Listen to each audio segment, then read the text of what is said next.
Good.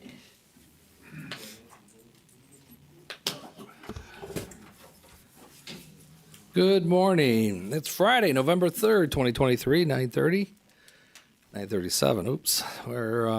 Please rise to the Pledge of Allegiance.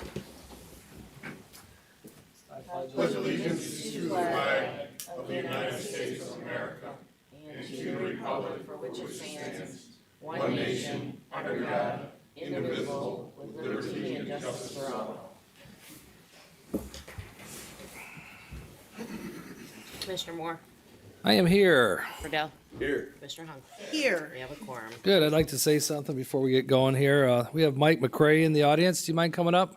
I just want the crowd and people to know we're going to, and especially the other two commissioners, he sent me an email. So you'll be doing some things while we're having a meeting. Do you mind just explaining what you're doing? And Okay. Well, I'm just taking a couple pictures because this is the top of the food chain here in the county as far as government goes. I'm a photo documentary. I do stills. I've done homeless over 18 years. I did one on the war in Afghanistan, the Soviet War, and traveled there. I'm a medical photographer, so I've had a lot of hats. I used to do all the real estate photography in northern half of Lorain County and Cuyahoga County in the 70s when it was published in a book. And so and I live here in Elyria, so I thought, well, I started a project just off 301 to see if pictures could help in an economy, and then I stopped going down to Mansfield 3 days a week to work down there. And so I started in Lorain County. I've got it divided by political subdivisions, so a lot of it's just how does everything work? You know, it's not a critique or anything like that, just to explain how your government works and how things are, and then just snapshots of what I think is neat. Okay. Little businesses, yeah. Right. Well, I invited you. I mean, you asked last time after the meeting if it was okay to come in and take photos of our meetings. And I said, yeah, that'd be okay to come around. I don't see why you can't come around and take pictures.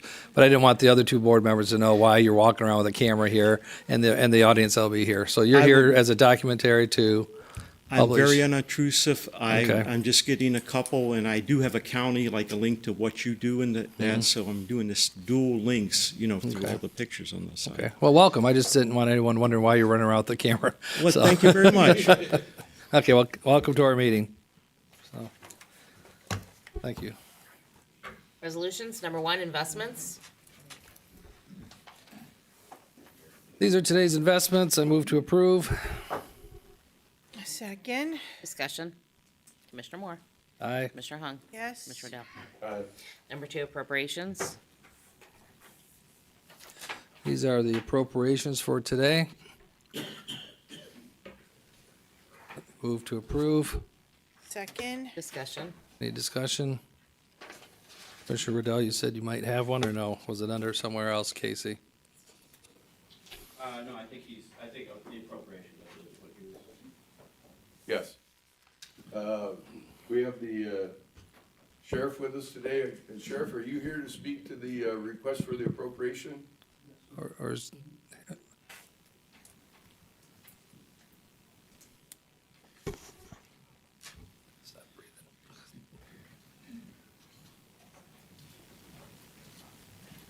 Morning, Commissioners. Good morning. Good morning, Captain Sheriff. Jack Hama with me too, the Director of Corrections. I know my secretary, Sandy Strozak, has been having conversations with the Budget Director, Casey. They've been going back and forth with emails to talk about the shortage that we have in our salary accounts at the jail right now. And I can tell you the biggest problem we have right now is hiring people, just like everybody else is having throughout the whole country. The way the jail facility is laid out right now, it's manpower intensive. So to run it properly, we should have like 100 COs. Unfortunately, we're not going to get there. I'm down to 82 right now. So obviously, we're saving some money by not hiring people and paying their health care and all the other benefits, but unfortunately, we're paying out in overtime, time and a half. And I can tell you for the last several months, every shift has probably had 5 or 6 employees being held over on overtime. They're getting to the point where they're not real happy about it either. I mean, they're making some money there, but the problem is they're getting burned out too. And we've had discussions with the unions several times. And the thing about corrections is it's different than being a deputy, and both jobs are tough, but the problem in corrections is they can't leave there. They're there for 8 hours. They're back with the inmates at least 7 hours. They get a half an hour lunch and 2 15-minute breaks, but they're not allowed to leave the facility. And that's tough dealing with inmates that amount of time. And nothing against deputies. They handle calls, they handle domestics, they handle tough calls, but at the end of that call, they get to get back in their cruiser and drive away from it.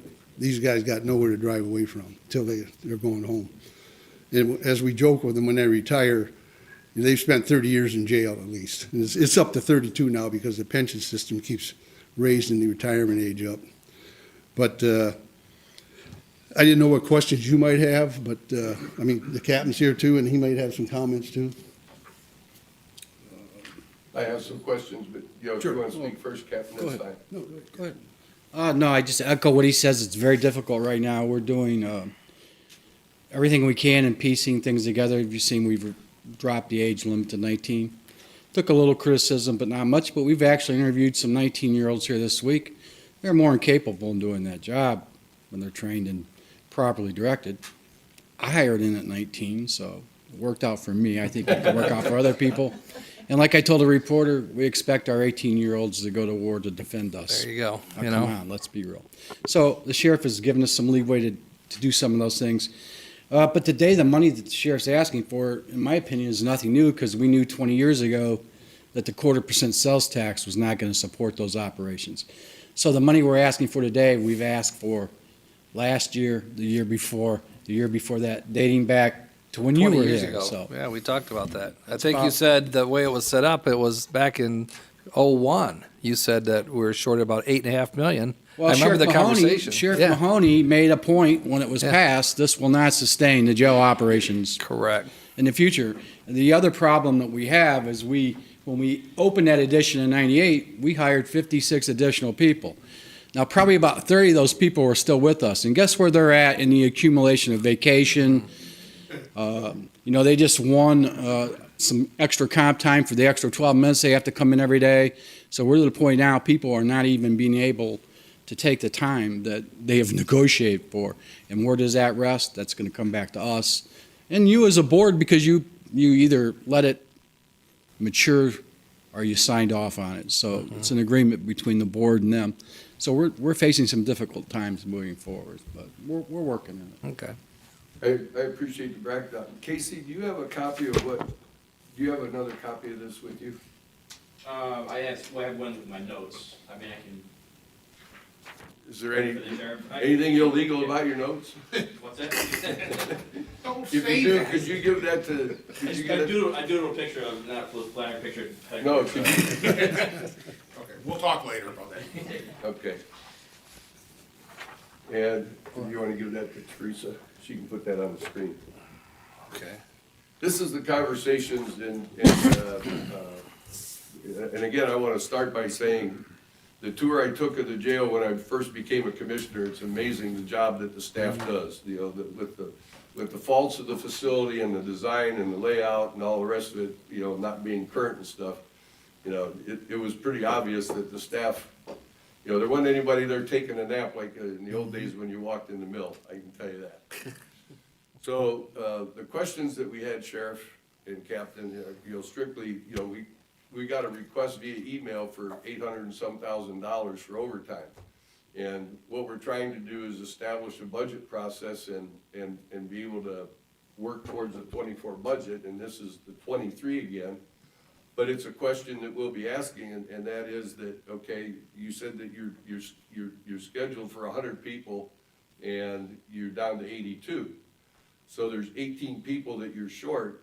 Well, how many people was the budget based on for 23? Because if it was based on 100, you should have the salaries and benefits of 18 people that aren't there to help defray the cost of the overtime. It doesn't matter what kind of an endeavor it is, but if you're filling spots that you had already budgeted for and you're not paying, eventually the overtime costs you a little bit more than straight time, but there's a trade-off between the benefits and the overtime, because the current people that are working all the overtime, their benefits, are already, factored into their base wage. So we were just trying to figure out how to get to the 800,000, and I know that Casey and Ms. Strosak had a conversation. We ran a schedule based on the end of September, 3/4 of the year is done. And, I don't have that one in front of me because I gave it to Teresa, Do you want but, it back? I mean, we already showed it. okay. But we're at 70, as of the last figures Casey had, we expected to be 83.3%, call it 83% expended, and we're at 84, so we're like 1% over budget. The salaries are at 87, they're about 3% over budget, but the 800,000 that was requested is about 9.5% of the salary budget. So if we're 3% short, after nine months, I don't see how we get the 9 or 10% short at the end of 3 more months. So all we were asking for was some backup information so that we know this is the right number. And our obligation is to obviously give you what you need, but our secondary obligation is make sure that the money goes where it's supposed to go. And so all we were asking for was the mathematics behind the $800,000 so that we knew that, that this is just going to fund the jail and it's just going to fund the overtime and it's not money that's gonna go somewhere else. No, it was just all for salaries, and I don't know what conversations he had with my secretary except for the emails that I have, and I don't even know if he shared this document with her. No, this is a document, we just put this together, like, as we've had conversations internal, this is a document that we just put together yesterday evening, so. Yeah. And have you figured out the overtime at the rate it is all the way through the end of the year? But Is that what you so, did? I believe, and I don't certainly want to speak for anybody or paraphrase, but, I did some calculations, and again, we not knowing the overtime rates, not knowing the exact, I came up with some ballpark figures, and the figure that I came up, just using trends as the year's gone on, was, I think, I came up with a shortage of 300,000, 350, 300, 400,000, whatever, and your guys' figure was 850, so I think what the commissioner is referring to is just trying to find, how we can bring those numbers together to, again, my fit calculations, again, being on the outside, may be a little low. The initial figures that we got for the 850,000 might be a little high, so it may be somewhere in the middle. And I did get that from my fiscal staff, and I don't believe we were taking money to put it anywhere else, in equipment or whatever else there was. I don't think so either, Sheriff, but we gotta show the people that we're not. No, I understand that. As long as, and what you gotta remember too, even if I told you last time, if you gave me $1 million, whatever we didn't spend gets returned back to the general fund. I get But it. I'm not asking us to My have a wife bank works the account. same way. Yeah, but I guess whatever that you can give me, and if we can keep in contact with safety to make it through December 15th, which is the 23 budget, then after that, I know we worry about 24 budget after that. Right, and that's all I wanna do is, and I apologize that you didn't have this sheet, but when, you're talking to your person who's talking to Casey, who's talking to me, and it's kind of that is, you said before, it's not like running consumers, and you're right, because at consumers, when I walk up to a desk, I get the answer, and it's the answer, but, this organization's a little more complicated, but, I think Casey did tell her that we'd like to know what was the 23 budget based on for staffing and where are you at, and you answered those questions. And I was pretty good at math, and I don't need a calculator all the time. But if you've got 18 people short, technically 9 people would, that's the equivalent of 9 salaries for the halftime. And if you take off of benefits, and all that, so, basically about 7 salaries and about 70,000, so somewhere around, I think Casey's number is probably a little light, I think yours is probably a little heavier. I'm just trying to understand where the number is and make sure we've got the dollars in the right category. Because if we're just, passing on benefits and all the rest of it, there should be enough money, and history shows us that you're only 3% overspent for the first 9 months of the year. Yep. So how do you get to 10% overspent in 3 more months, unless you got a hell of a Christmas bonus program? No, there's no Christmas bonuses, and as you know, no matter how much money I have in my account, anything that's over $1,000 goes in front of you guys. Excuse me, so you'd have to approve it anyway, so it's not like the sheriff can sneak this in here and see Right. if we can spend it. But I That does- appreciate you both being here today to, so that we can have this conversation and move it forward. And I hope you don't mind that we did it in the public eye. No, I don't mind at all. Nope. And I don't want to I know they erred on the side of caution, but maybe they erred a little bit too much, and my fiscal people. But it's all salaries is where the money is, because we had enough money in the other And we accounts. recognize the urgency. I think if we get the rest of the information we need to make sure that we're comfortable what we're doing, we could probably defer this and pass this. It gives us a week to get that information, and I don't sense you run out of cash in a week. Right. What I didn't want to do is, like a I'm month glad from you're now, looking come ahead. back again and say, hey, guess what? We're short on money again. Right. And I think to that point, if you guys are comfortable, I think the next step would be for myself and Sandy to get together. I show her how I came to my calculations, she shows me how, and then we just, again, we come up with that figure in the middle. And also one point of, not clarification, but more confirmation, the appropriation that was submitted is to the salary line. So the appropriations are all to salary, it's not spread out throughout the budget, it is to the salary line, so. Right. But if we pass the appropriation today, they get the 800 and some thousand, so we're probably gonna wanna postpone that, Mr. President, until we can get the rest of our information. At least I will. I'm I comfortable. can't speak for the other two commissioners. The but- budget as currently set is sufficient to get us along until Good. the next 2 weeks, yeah. So there's enough in the budget to cover the And, current. and we'll even have Casey come to the jail as long as you don't keep him. Okay, yeah. We promise to let him out. As long as we get our money, we'll let You need your, you need your copy back, Casey? Oh, okay, Hey. okay, okay, Let's send you, Sheriff. okay. Thank you, Commissioner. Sheriff, are you okay? Wait until the 14th? Yeah. Okay. As long as we don't run out, as long as I can still pay my people, I'm good. Oh, yeah, you're fine. I think okay. we'll be okay. Okay, thank you. Okay. So do I amend my motion to hold item number 2 on the appropriations? It's number 2, isn't it? Oh, it's number 3? Oh, there it is. Sorry, I was looking at the jail operations. So Okay. two has to do with, that's the general fund's obligations. Right, right. That's moving cash. When 3 is the appropriation that the sheriff submitted. So move to amend. Is that how? Second? Item number 3 on the appropriations to hold that until November 14th meeting. And he already seconded it. So, She's good. You good, Tricia, you're good with that motion? you good with that? Well, we already had a second by Commissioner Hung. Uh-oh, to there you go. approve it, So that's what I'm saying, so we need to, Vote on the Gotta amendment? go- Well, it should go to discussion, and then a motion's made to amend, which I think just happened. Yeah. And then the motion to amend is seconded, which is what Jeff did maybe a little early, right? So I think the motion stated is to approve the personnel summary sheet with the exception. the appropriations. Appropriations, sorry, the appropriations with the exception of number 3. And then now there's a motion, a vote to amend the pending motion. Okay? correct? Any discussion? Mr. Moore? Aye. Commissioner Riddell? Aye. Commissioner Hung? Yes. Number 3, transfers.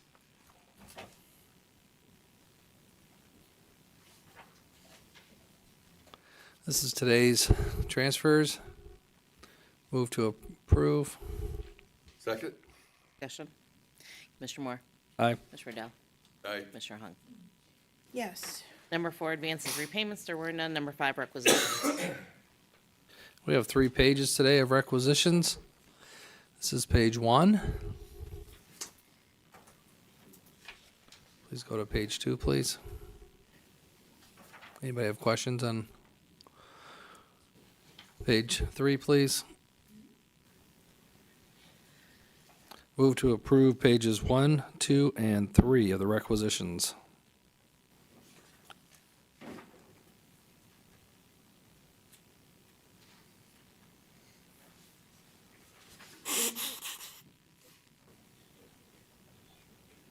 I have a motion on the floor. Is there a second?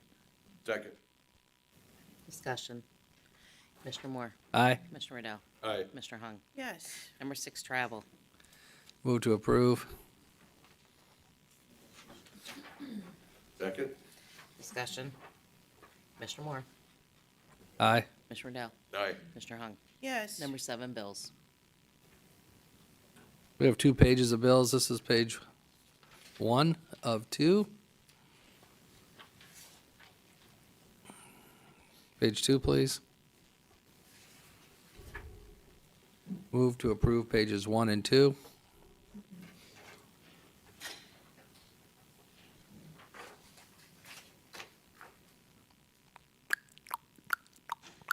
Second? Discussion. Commissioner Moore. Aye. Commissioner Riddell. Aye. Commissioner Hung. Yes. Number 8, commissioners may recess an executive session to consider the appointment, employment, dismissal, discipline, promotion, demotion, or compensation of a public employee or official. Move to approve the personnel summary sheet. Second? Discussion. Mr. President? Discussion. Yes. I'd like everybody to notice for the first time in a long time, 6 out of 7 are new hires and appointments. I'll put that on there. Oh, you got it? Okay. We're moving to address the labor shortage that the whole world has. Oh, it's kind of light, Let's but focus in. And I think you'll have something in the administrator's report about the facilities, right?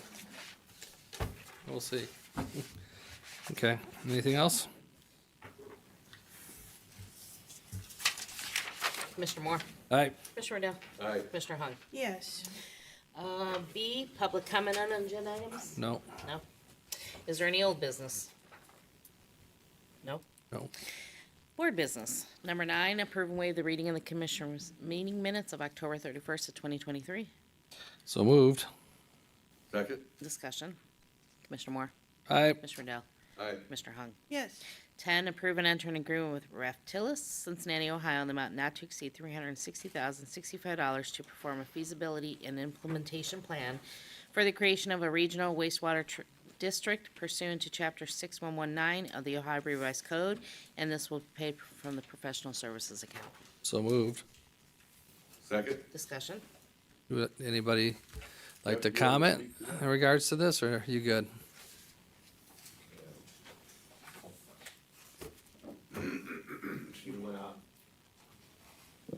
Yeah, we can hear it. We actually went out for a request for proposals, and Raftelis came in, and they're the premier engineering firm that does this all over across the United States and probably beyond that, beyond borders. Raftelis is ready to start and start working on this, and it really means a lot to the county for our growth in the townships and the areas out there, and brings us together and coordinates the entire county, or hopefully the entire county, as we work through some political issues, and bring the county together, and as we grow and prosper with industry as well as housing, but preferably industry in the areas that we need it.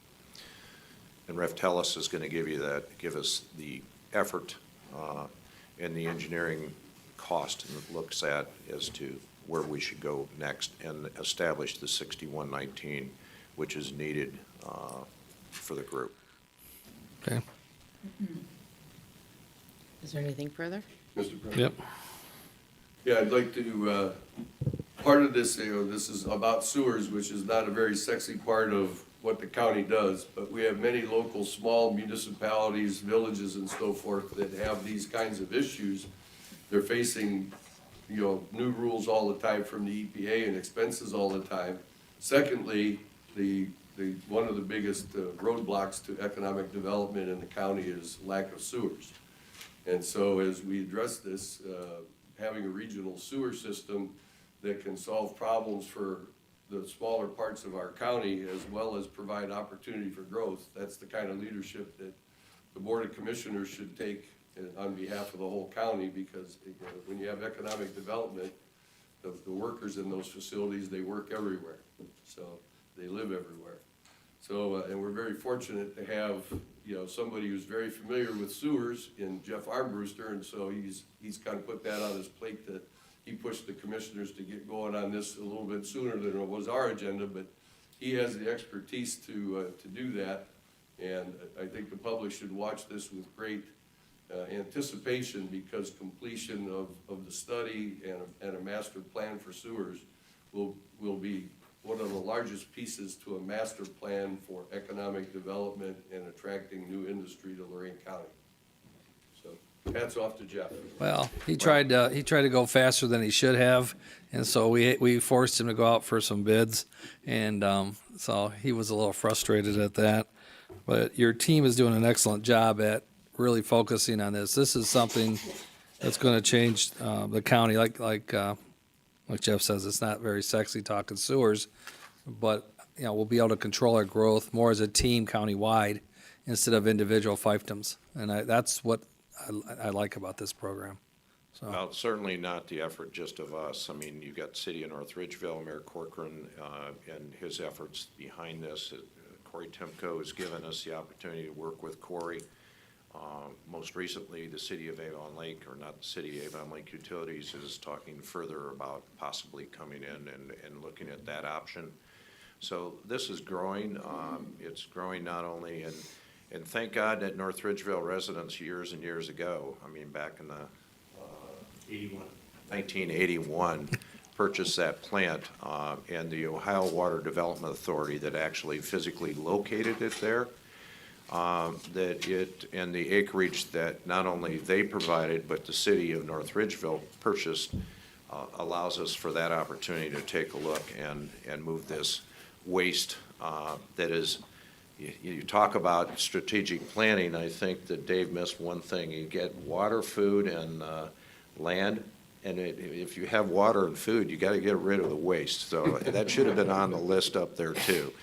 So we look forward to our partnership not only with all the communities and townships, but with the City of North Ridgeville and their facility, and Mayor Corcoran and the City Council, and working with them to bring this together. And obviously, without your support as county commissioners, we wouldn't have gotten this far. So thank you. okay. Anything further? Commissioner Moore? Aye. Commissioner Dale? Aye. Commissioner Hung? Yes. Community Development, authorize the county to reimburse Amherst Township in the amount of $67,000 for a portion of the cost for the repaving of Overland Road in the vicinity of Hampshire Farms from Redevelopment Tax Incremental Equivalent Fund. Amherst Township planned and coordinated with OPWC, Engineers and Commissioner's Office to repave Overland Road, and this will be paid from other expenses account. So moved. Second. Discussion. Commissioner Moore? Aye. Commissioner Dale? Aye. Commissioner Hung? Yes. Under Job and Family Services, 12, amend Resolution 23-651, adopted September 19th of 23, authorizing El Centro to provide a clothing, shoe, and jacket program for TANF-eligible households of Lorain County. This amendment is to increase the contract by $26,500 for the total contract amount not to exceed $82,706 and will be paid from the TANF account. So moved. Second.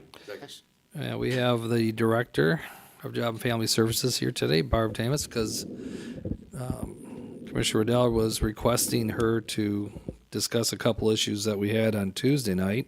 So I would say, if you would like today, if this board would, and save Barb a lot of headache, we could probably talk about numbers 12 through 20, if you would like to do that. I'm fine with If that, this board yes. is fine. Almost the whole rest of the meeting is yours. Yeah. What do you mean? Yeah. So good morning, and thank you for coming out today. Good morning, Yeah. Commissioners. Did you want me to make commentary about the El Centro clothing partnership? You've already passed it. Yeah, right. Right, but the question is the continued funding, okay, and number one was, I thought it'd be nice if, since there's so many of these on the agenda Right. today, how you determine how these funds, the TANF funds and the others, how they get distributed in the community, and how what your philosophy is, and then how do we monitor these additionals? Right. And so, when you ask that, Commissioner Riddell, certainly it's not my philosophy.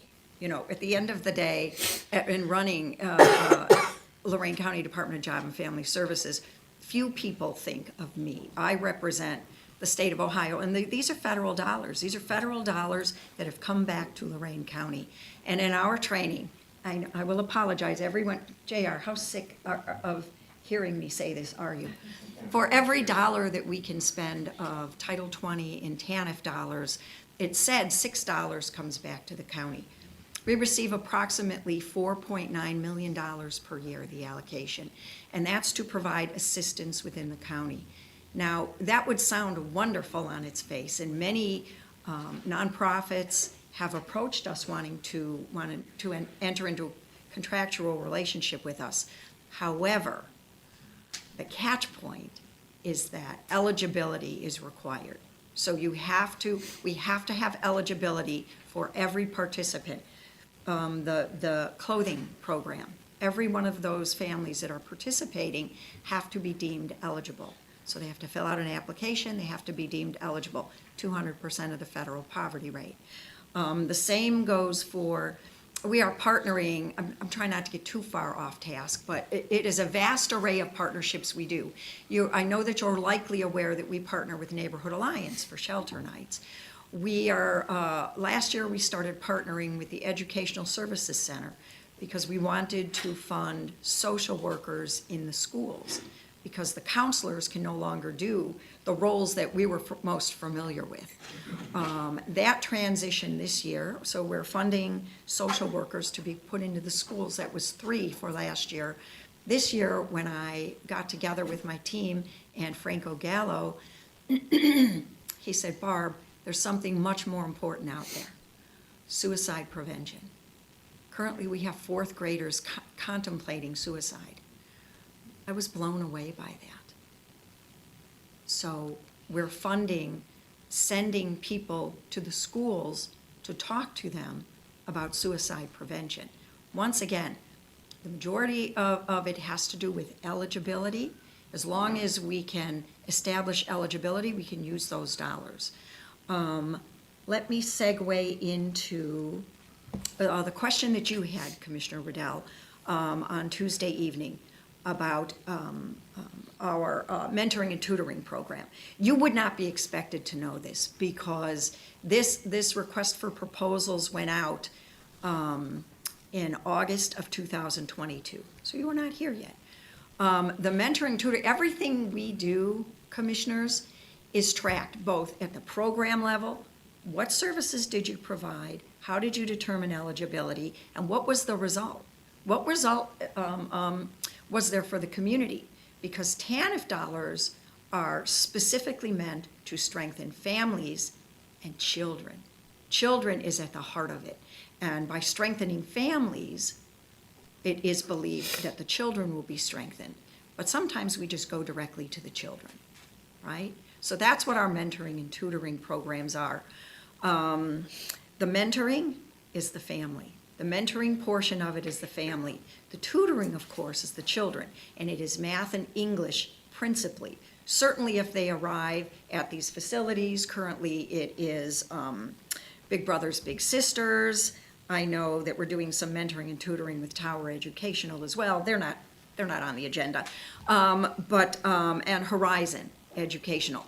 So once again, eligibility must be determined in order that they can bill back to us for TANF dollars.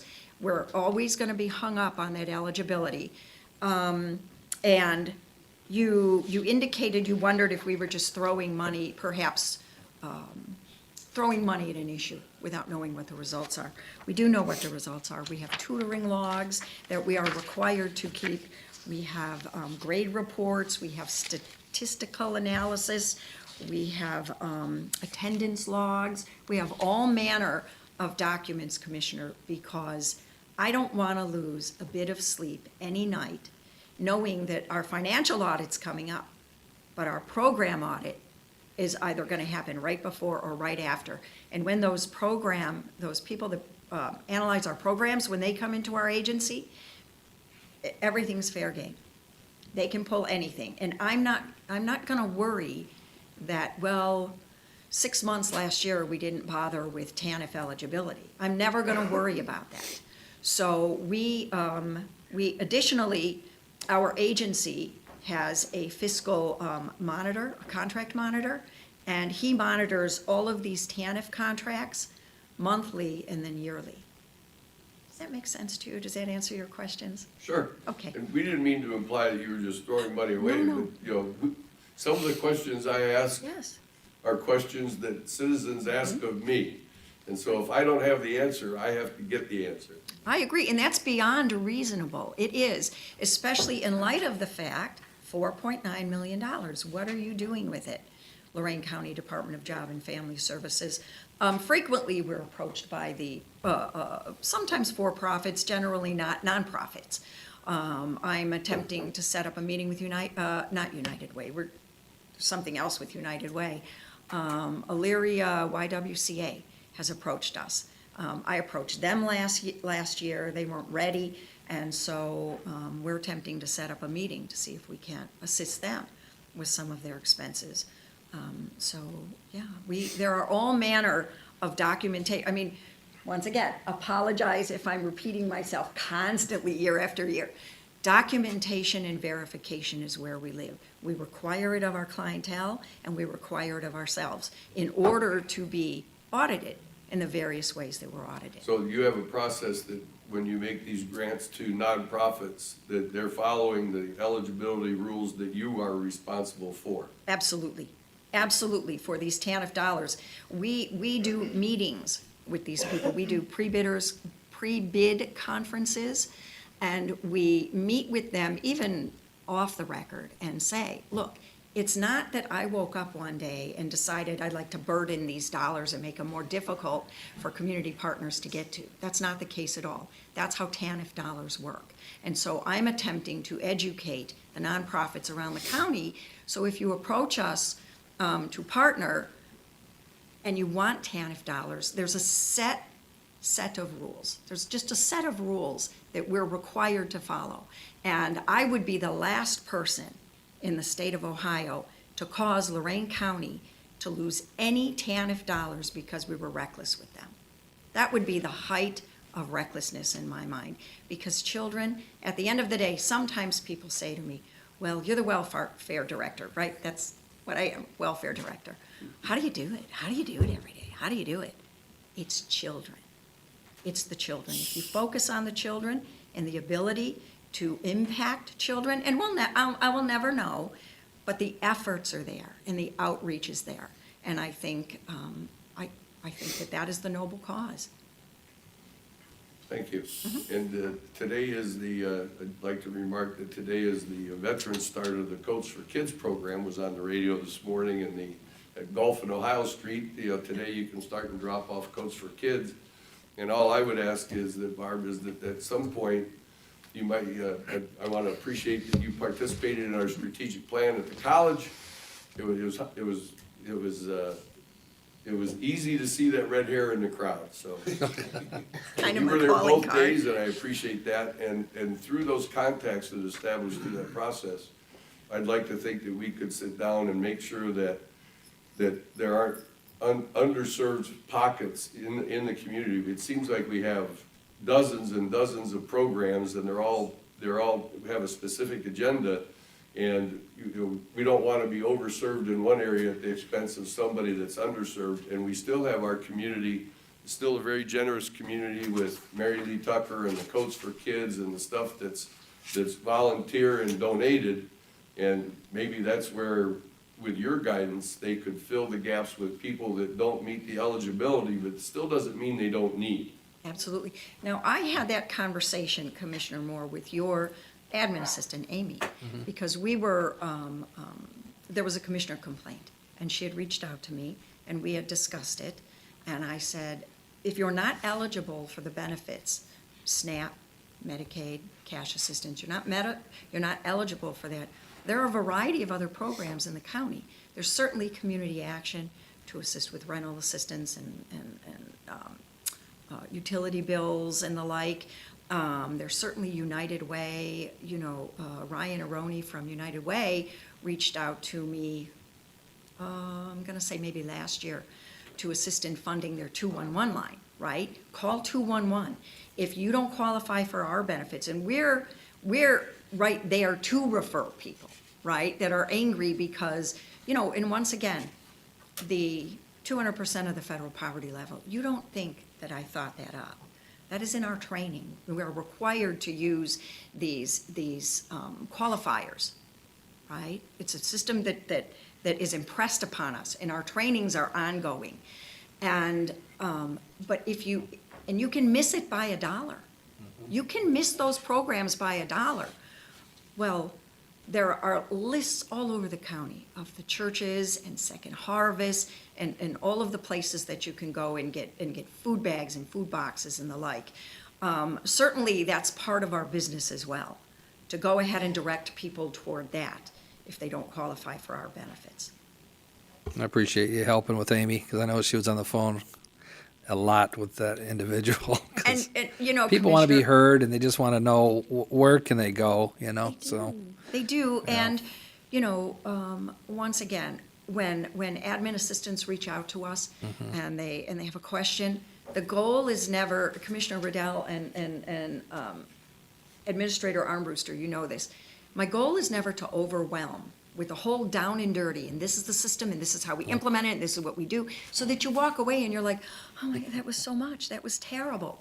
But, you know, to equip people with enough information to understand what we do, they're federal dollars dispensed to us through the state of Ohio, but they're governed by federal regulations that we must follow. Because at the end of the day, Commissioner, if we don't follow them and somehow the system approves someone, we're not the ones that are sanctioned. It is the client. Now, why would we harm someone that comes to us at their most vulnerable of time? Makes little sense, doesn't it? Correct. So, that's the philosophy. Now, that one I own. That's my philosophy. So, do you have any other questions for me? Nope. Okay. Just, and by the way, you sell yourself short. Your job is not just to send us the state and federal money. Your job is to take care of the people, you know, It that is. come to you for service, and if you can't help them, direct them in another way. Absolutely. Absolutely. I'm like what was it, the scarecrow in the Wizard of Oz with the pointing, you know, well, I can't help you, but you can go here, or you can go there, or you can go here. Yeah. Yeah, when you, I wouldn't you're the use- wizard behind. Yeah, I would say, yeah. The wizard- I wouldn't use I'd a like to be the wizard. scarecrow, but, I would like to be the wizard. well, you. we do appreciate you coming in and sharing your knowledge with us and how the process works, so I appreciate So, it. Board, if you don't mind, and if you wouldn't deem it disrespectful, I will stay for the rest of my agenda items in the event there are any questions. And then I would like to leave after agenda item number 20, so I can Mm-hmm. get back. I think we're putting my office back together today, after the water and all. Oh, okay. So, If you feel comfortable, I don't see why she should stay even now, so. You guys, are you good? Yeah, fine. Yeah. I think, You gave us the overview. Your office renovation has been the topic here several times. Yeah. in the it's been past- ongoing, and it is Past moving weeks. along. It truly Okay. is, pun intended, swimmingly. yeah. It is moving along. Swimming. But I am anxious to get, as my office sits now, and many of you have seen it, my hutch is in front of the door, my credenza is in pieces, my desk is in pieces, and I sit at a little bit of my desk and I do my work. And frequently when staff pop in and they say, Barb, oh no, what happened? And it's like, there's enough of this to go around. I'm not immune. You know, staff have been inconvenienced. I'm not immune to that. So there I Okay. sit and do my Well, I work. appreciate you coming in. It must be going well. I haven't heard a complaint. No, I think it's going well to my eye. Mr. President, Madam Director, if you would be so kind as to let our assistants know when the renovation is complete and available for a walkthrough, I would love to come over and see it, and fingers crossed we get through the winter and there's no water and snow and whatnot coming in and everything stays dry. Agreed. And so that walkthrough, Commissioner, you're requesting that once the offices are all set up, all the cubicles and all the offices Once you are feel set up? comfortable and you're ready for us, let us know. Okay, because we're so close on the carpeting, and the painting, I think, is just about done. I was telling Commissioner Riddell this morning, because we happened to ride the elevator together. The painters are going along, and then behind them are the carpet people. And so, they're trying to do double duty. And so I believe next, and I'm anticipating, I've created my own timeline for this, is in a week or two, perhaps we'll start with the cubicles in the offices as well. Okay, well, thank you again for coming out today. You're more than welcome. Is there anything further? Commissioner Moore? Aye. Commissioner Hung? Yes. Mr. Riddell? All right. Number 13, authorized purchase service with Lorain County Transit, Elyria, in the amount of $450,000 for non-emergency medical transportation services for federal fiscal year 24. This is effective retroactive to October 1st of 2022 through September 30th of 2024 and will be paid from Medicaid net account. So moved. Second? Discussion. Mr. Moore? Aye. Mr. Riddell? Aye. Mr. Hung? yes, 14, authorized purchase service for Barakish Ranjan MD and Associates, Inc., DBA Arctic Center for Health and Wellness, Garfield Heights, in the amount of $450,000 for non-emergency medical transportation for federal fiscal year 24, effective retroactive to October 1st of 22 through September 30th, 24, and will be paid from Medicaid net account. So moved. Second? Discussion. Mr. Moore? Aye. Mr. Riddell? Aye. Mr. Hung? yes, 15, authorized purchase service agreement with AmeriCab Transportation, Inc., Cleveland, in the amount of $450,000 for non-emergency medical transportation services for federal fiscal year 24, effective retroactive to October 1st of 22 through September 30th of 24, and will be paid out of the Medicaid net account. So moved. Second? Discussion. Commissioner Moore? Aye. Mr. Riddell? Aye. Mr. Hung? yes, 16, authorized purchase service with Lorain County Public Health, Elyria, in the amount of $12,600 for protective service for adults for federal fiscal year 24, effective retroactive to October 1st of 23 through September 30th of 24, and will be paid out of Title 20 Social Service Block Grant account. So moved. Second? Discussion. Mr. Moore? Aye. Mr. Riddell? Aye. Mr. Hung? yes, 17, authorized purchase service agreement with Fraternal Health Care Cleveland, in the amount of $36,000 for protective services for adults for federal fiscal year 24. This is effective retroactive to October 1st of 23 through September 30th of 24, and will be paid from Title 20 Social Service Block Grant account. So moved. Second? Discussion. Mr. Moore? Aye. Mr. Riddell? Aye. Mr. Hung? yes, 8. Hold on. Good timing. Right? 18, approve and enter a memorandum of understanding with Lorain County Sheriff to provide 2 full-time deputy sheriffs at JFS in the amount not to exceed $254,000, effective December 31st, 2023 through December 30th, 2024, and will be paid out of the Child Support Administration Fund account. So moved. second, Discussion. Mr. Moore? Aye. Mr. Hung? yes, Mr. Riddell? Aye.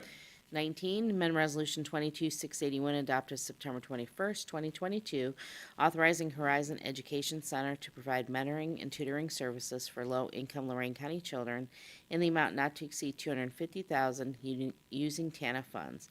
This amendment is to increase contract by $9,000 for the total contract amount not to exceed $259,000 and will be paid out of the TANF account. So moved. second, Discussion. Mr. Moore? Aye. Mr. Hung? yes, Mr. Riddell? Aye. 20, amend Resolution 22-825 adopted November 30th of 2022, authorizing Big Brothers Big Sisters Lorain County to provide mentoring and tutoring services for low-income Lorain County children in the amount not to exceed $285,410. This amendment is to increase by $40,000 for the total contract amount not to exceed $325,410 and will be paid out of the TANF account. So moved. second, Discussion. Mr. Moore? Aye. Mr. Hung? yes, Mr. Riddell? Aye. Under sanitary engineering, number 21, the account is going, I'm gonna say what the account number is. It is correct in the resolution, but not on the agenda. So, amend Resolution 23-644 adopted September 22nd of 23, entering into a contract with Southern Industrial Linings, Inc. in the amount of $360,860 for the Crest Haven wastewater treatment plant, aeration tank, and clarifying lining project. This amendment is to reflect the correct account number, and this will be paid out of the capital improvements account. Capital improvement account. Yes. It's So- correct in the resolution. but Okay. not on- Okay. So moved. Second? Discussion. Commissioner Moore? Aye. Mr. Riddell? Aye. Mr. Hung? yes, Under Engineer 22, entering in a consulting services agreement with K. McCartney and Associates, Inc., in the amount of $49,500 to assist with general engineering services for the county engineer's office, and this will be paid from the consulting services account. So moved.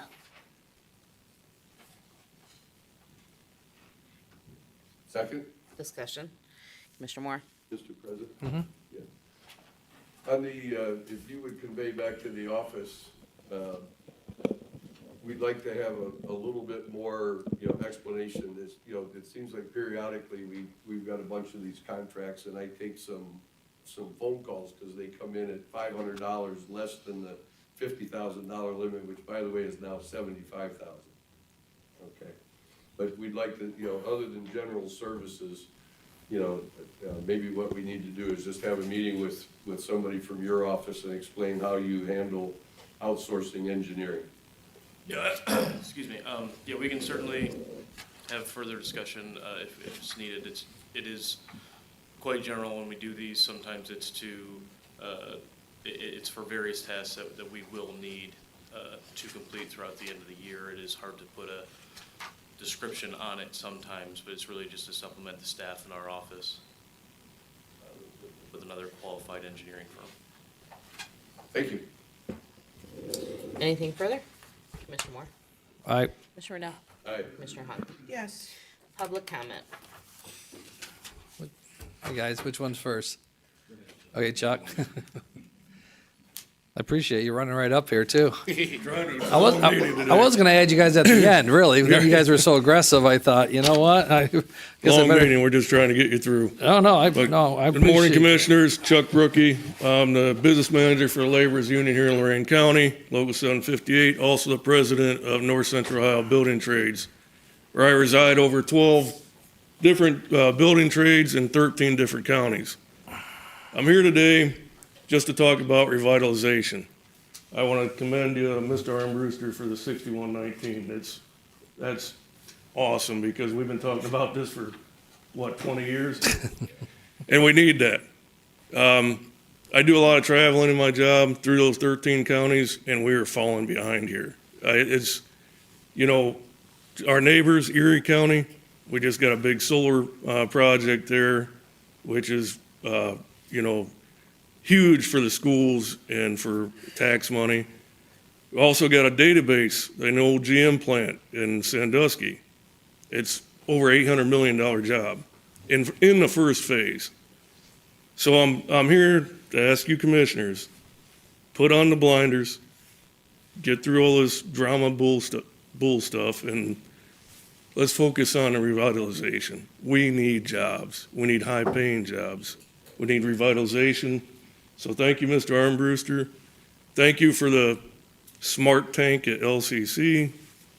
We're going in baby steps, but we need it quicker. So thank you, and let's focus and get us more jobs, because we don't have a labor shortage here, believe it or not. I have 600 members.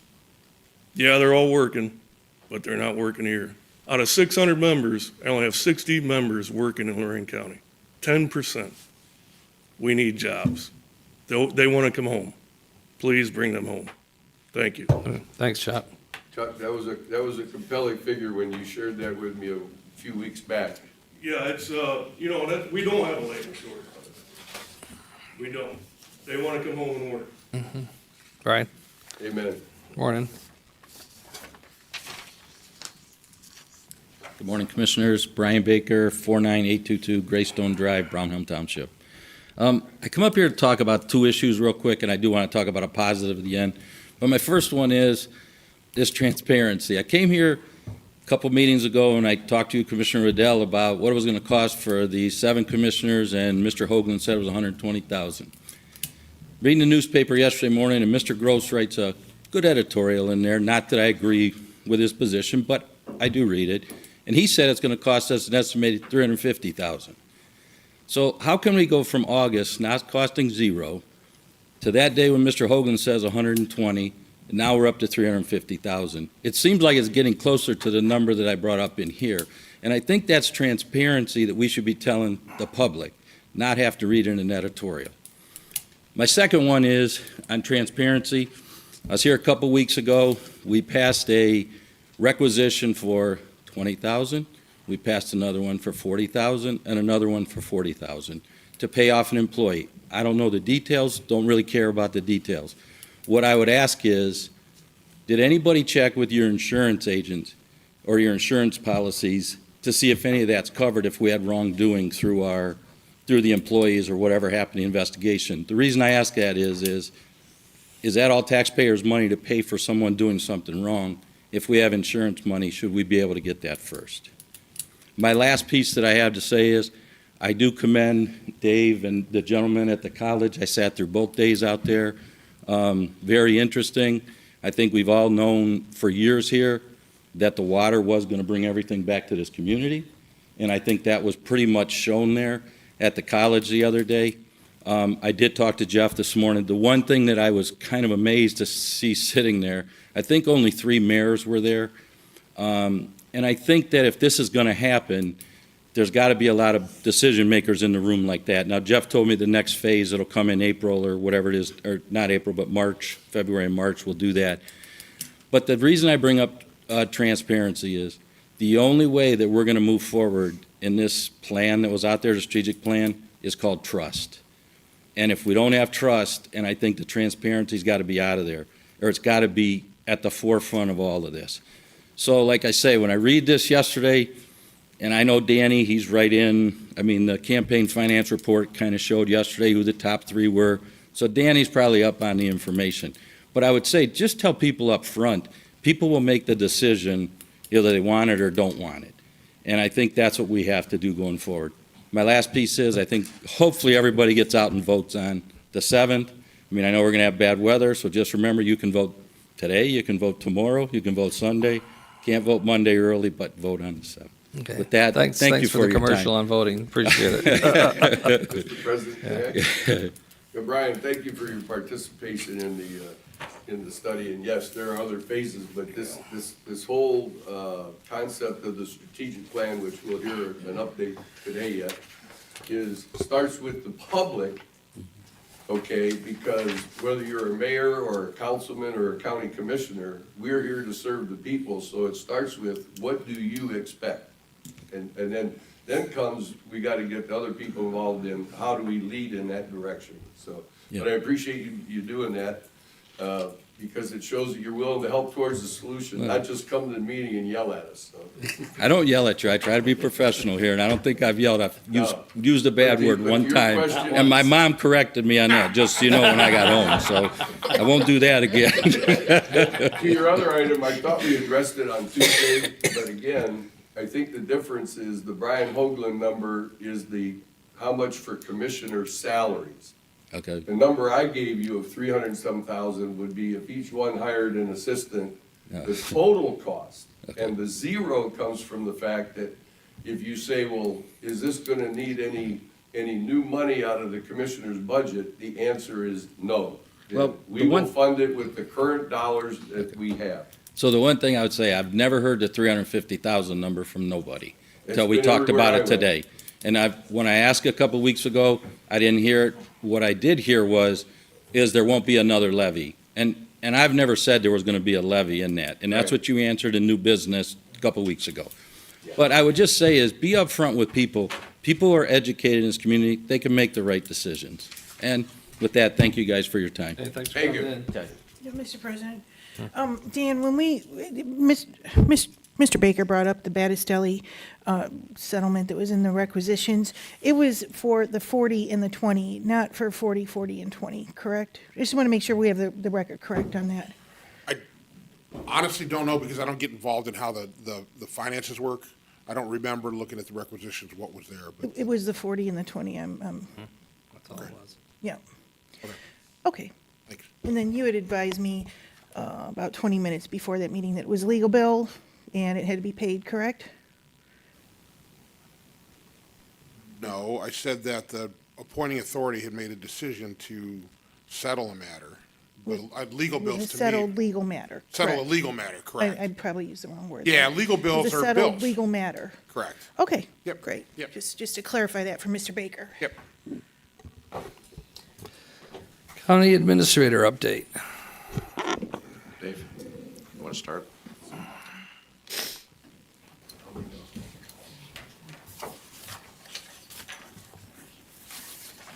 All right. Thank you, Commissioners, and thank you, Commissioner Moore, for giving me as much time as I may consume. I've got 45 minutes. Teresa offered me 45 minutes earlier this week. I'm just teasing. I gotta leave. We'll be through.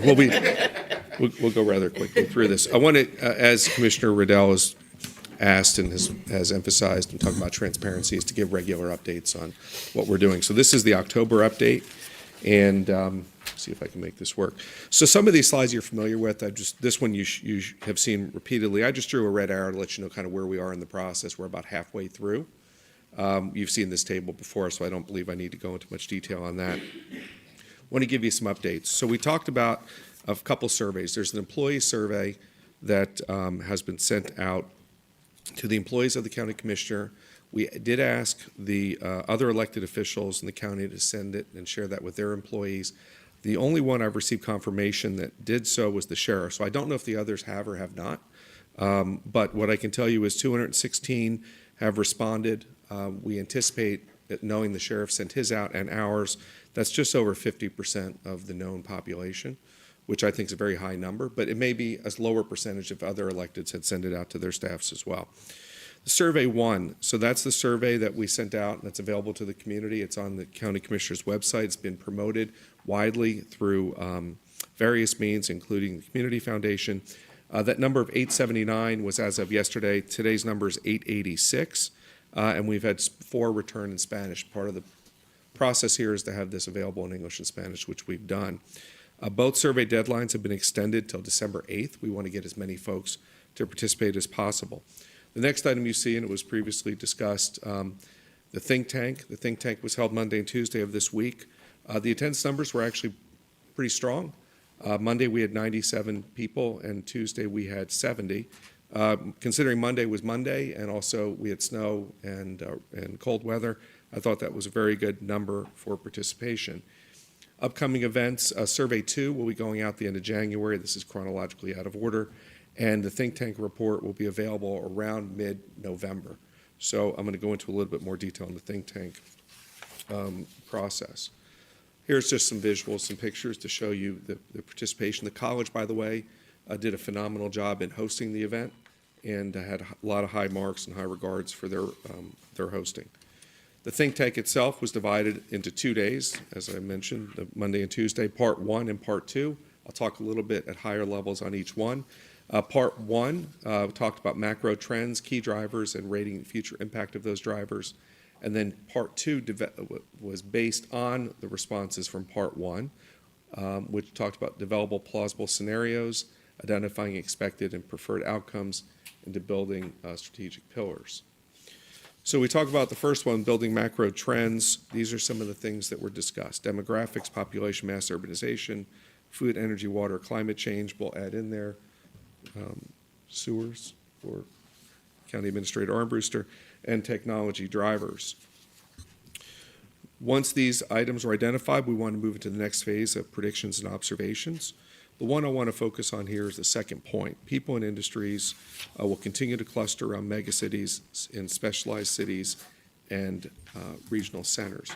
The reason that's important, this next slide shows, it's a little visual, it's got a lot of bubbles on it, but this is effectively a map of the world, and it's showing by 2050 the anticipated urbanization and urban populations throughout the world.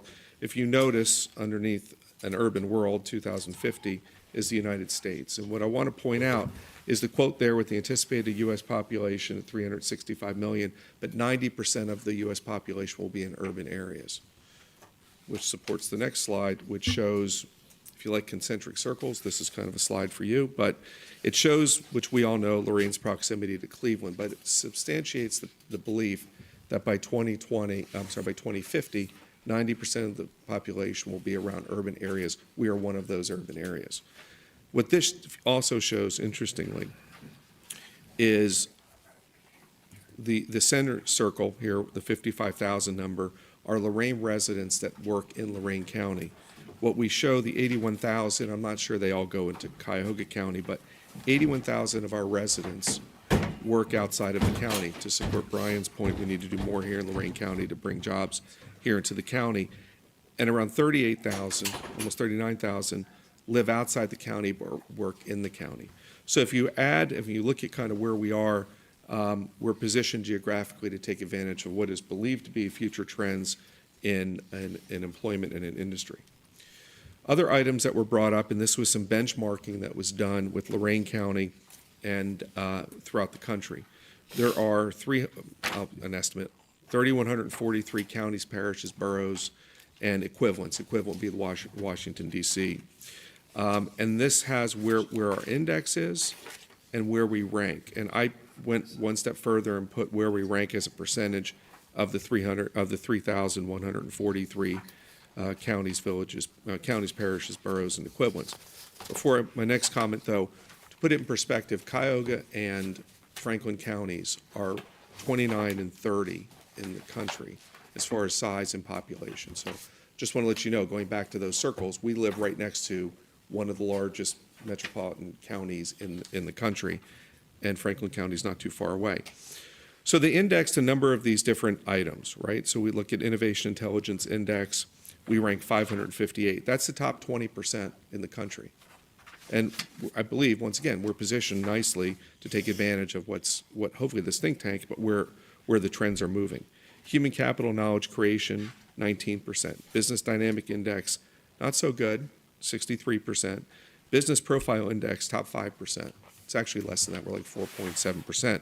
So what is that? It's relative availability of resources for entrepreneurs and businesses is high in this area. So I believe that has to do with the composition of Lorain County, but also our proximity to the Cleveland metropolitan area. Employment and Productivity Index, once again, top 20%. An Economic Wellbeing Index, 47%. I'm just giving you the high-level information. This is all available in more detail and was provided at the think tank. Do you think the Business sessions. Profile Index could be because of our local community college? Well, I'll Okay. explain further how the Okay. community college plays Sorry, into I'm jumping this. the gun, sorry. Yep, no worries. So the think tank, they discussed, the survey that's out there contains 20-plus questions. They highlighted a few for us to talk about in the think tank. The survey is still active, so these numbers will change, but there were two questions that were brought up that have to do with vision. And they're rated 1 through 10, 10 being the highest, 1 being the lowest. So the first question that they shared with us of the survey so far is, how important is it to have a shared vision for the future of Lorain County?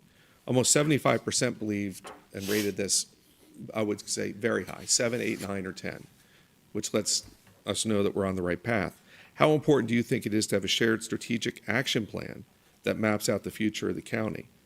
Population that took the survey, nearly 78%, over 78% believed that it's important. Once again, 7 or higher.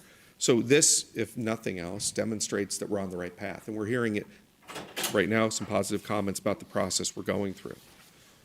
Now I want to get into a couple other questions. Some of these are going to be good for us to know. They're all good for us to know. Some are going to be favorable to what we want to hear, and others are going to be glaring areas we need to work in. So there were 4 questions. I broke them down into 2 slides. How satisfied are you about living or working in Lorain County? 71%, nearly 72%, were 1 or higher, meaning that they had a positive feeling about living and working in Lorain County.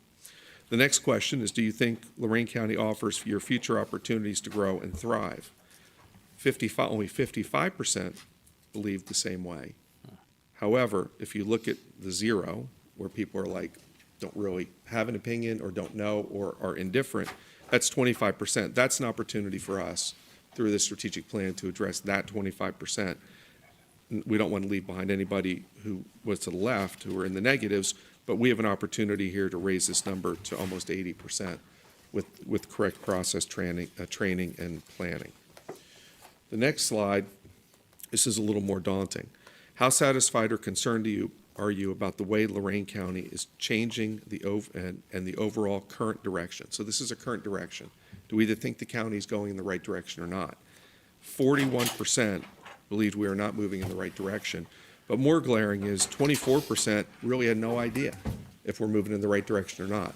Once again, I circled that to highlight another opportunity for us through the strategic plan to engage, hopefully the negatives become positive, and move that 24% into the positive direction.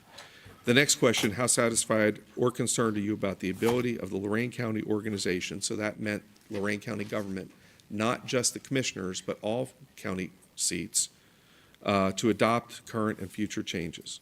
Once again, 52% were negative. They don't believe they are not satisfied and they are concerned about the ability to change for the future. And once again, 24% have no real opinion, which gives us the opportunity to change those 24%, but hopefully move those negatives to positives. So the next phase in the strategic plan was to identify key drivers and what do you think are most important for the future of the county. Now, these are in no particular order, and these orders actually are, the numbers associated with each item are based on the tables that somebody sat in, so they went chronological with table 1. So these are in no particular order. I'll get to that in a minute. These are I'm not going to read these, but these are the 22 drivers that the individuals who participated felt the county should focus on. I'll read a couple: industry and business makeup, school readiness, electrification of the world, the impact of the college. So those are some of the items. Empowering our youth. I know Director was up here earlier talking about our youth.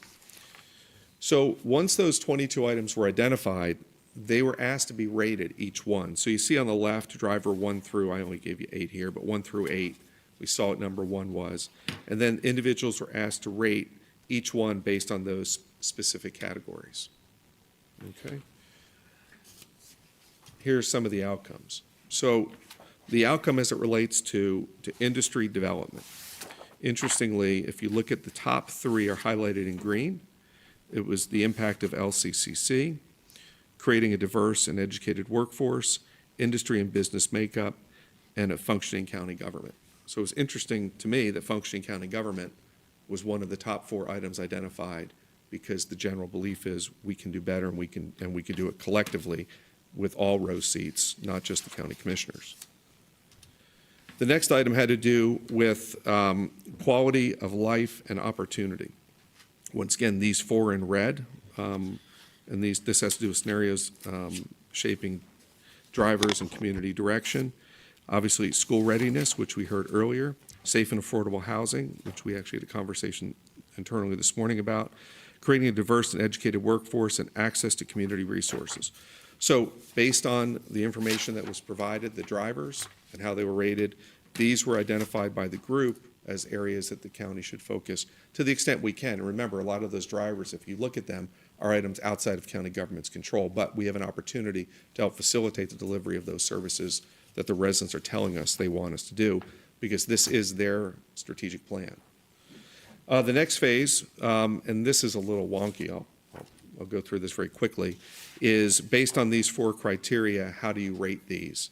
And this data is based on least desirable for the future, expected future, and preferred future. I'm skipping through this because I should have really candidly not have put this in here, because we're not yet ready to discuss this, because the information yet is still being compiled, right? We ended Tuesday at 5 o'clock, and the information's still being compiled. So I'll just skip through these slides, and next month I'll be able to present more concisely where we are. I want to bring forward the next phase in the process. So right now, both surveys, the employee survey and the general survey 1, are available, and we're still collecting data. That'll happen through this month. Next on the agenda for community engagement are focus groups, and so there will be 3 days of focus groups throughout the county, and I'll go to the next slide. We have the dates, and we have the dates identified, as well as the locations. These will all be at the libraries in each of these communities. This is a great opportunity for the public, as well as elected officials and others. And just as a point of reference to the think tank that was conducted the other day, there was a general outreach, and there were some mayors that were there were some township trustees, there were business people, there were folks who were just engaged and interested in what's going on in the county. The mayors were approached individually as an organization, as were the township trustees in participating, as were all the elected officials at the county level, various business and community leaders. So these are all open to the public, and all are welcome to participate and engage. But right now, what we have prepared next will be these 3 days of focus groups. The intent is to have them at libraries, as I mentioned, but strategically placed throughout the county, to be able to have these meetings within 10 to 15 minutes of each resident's address. We hope to have achieved that goal, but you can see we'll be in Elyria, Amherst, Avon Lake, and Avon on Monday, North Ridgeville, Grafton, Wellington, and Oberlin on Tuesday, and Lorain, City of Lorain on Wednesday. So that's what we've been working on, the strategic plan. I want to thank John Gall and Chris Kish for their work in helping us not only with this on an ongoing basis, but specifically on Monday and Tuesday. And if there are any questions, I know I dumped a lot of information on you, but I'll be glad to answer them to the best I can. Oh, I don't have. Either answer them or put you all to sleep. You tell me. No, Okay. Mr. President? go ahead. Yeah, I would like to reach out to the Journal and the Chronicle, who I'm sure are watching us this morning, as they usually do. And let's put our hats on and figure out how we can up that community participation. You know, we have 300,000 people. It would nice to have a couple of thousand so that we have the diversity and the breadth of the information. As well as to reach out to our county administrator and to give you some support and reach out to the department heads. Just because you're a county employee doesn't mean you're not a citizen. So you have an opportunity to play both sides because while you are an employee of the county and your opinions are important as to your job and the county that you work in, you also have an opinion about your neighborhood, your city, your community, and we'd like to have you participate in that as well. But we're only as good as the information we get, and as Chuck brought up this morning, expectations are that the commissioners can do a better job. This is how we're going to do a better job. But we have to have that information. We have to have that participation. Great, well, thank you. And to that, on the county website, there is a link to take you to the survey. The county commissioners in the newsletter put the QR code. The Community Foundation is disseminating the information. So there are many opportunities to go ahead and participate in the survey. It is an electronic survey, and it is in English and Spanish. Right. There's only about 300 people that watch us on TV, but there's 10 times that to get the newspaper. So I'm calling for a little help from our newspapers, you know, put some positive news on page 1. And it is good news that Lorain has ranked high as far as opportunity to get engaged and benefit from the economy that's coming over the next 30 years. That's what we have to get ready for. But the good news is the world thinks we're in a pretty good place. Great. Thank you. Any other questions? No? Thanks, All right. Dave. All right, thank you. We certainly want to grow that positive momentum and have the pluses rather than the negatives. And certainly appreciate Chuck up here talking about this. The only 3 people that aren't allowed to fill out a survey are sitting up here. Okay. This is not our strategic plan, it's yours. So next, we have Brad Cogan, but just to give an idea is when we came here, what seems like years ago, but it's only months, we started with the healthcare audit, which we completed in the last month. We're now in the process of doing, JR and his team with consultants are doing the pharmacy side of it, pharmaceutical. And over the last, concurrently with that, Brad Cogan and his team has done an outstanding job, not only at the request of the county commissioners, but at the request of many, many employees to take a look at our healthcare plan on a go-forward basis. And Brad is here to present that, the findings and what we have actually seen and look forward to putting in place, hopefully, on a go-forward basis this coming January. Brad? Good morning, Commissioners. Good I'm morning. Brad Cogan, Vice President of Employee Benefits and the agency at Minutemen HR. We've been working with the county on the health benefits side for about 3 years now, and we've been working with the county as a company on the workers' compensation side for about 25 years now. So we're very familiar with the county. I put together a little presentation. So the Lorain County Benefit Plan has not been updated or changed since the late 1990s. Around 2010 to 2012 was the passing of Obamacare. At that time, groups were allowed to keep their current plans with minimal changes, and they called that grandfathering your plan. The county is actually looking to leave this status on January 1st of 2024, which I'll explain. Somebody earlier mentioned hiring, and obviously the shortage of employees being a thing in today's environment. And I think a lot of these plan enhancements can also help on that end, on people that are coming on, because you'll start to see that leaving the grandfather status at this phase in time is actually very beneficial for the employees of the county of Lorain, as well as for the fund that pays your claims. So it's kind of a win-win situation for everybody. The reason groups, I think, stayed grandfathered at the time in 2012 was nobody really knew what was going on. Obamacare was new, and if you left grandfather status, you were going to have to implement all these changes, and nobody knew what these changes were going to cost, so they stayed grandfathered to kind of watch and see what would happen. Over the years, it's been found that those changes have been beneficial to employees and haven't cost a lot of dollars. So a lot of companies and organizations have left grandfather status over the years. You guys do your administration with Medical Mutual, and they actually have under 5 groups in their whole book of business that are still grandfathered, with you being one of them. And 2 of the other ones I heard are actually leaving this status on 1/1 as well. So just a little bit of background. To leave grandfathered status, you are required to make the changes that I'm going to go over on the next 2 slides. These are all positive changes. So your current benefit plan covers preventative services for employees at 80%. When you leave grandfather status, you have to cover everything at 100%. So everybody who works for the county, if they need a mammogram or a preventative immunization, they're paying 20% of the cost of that today.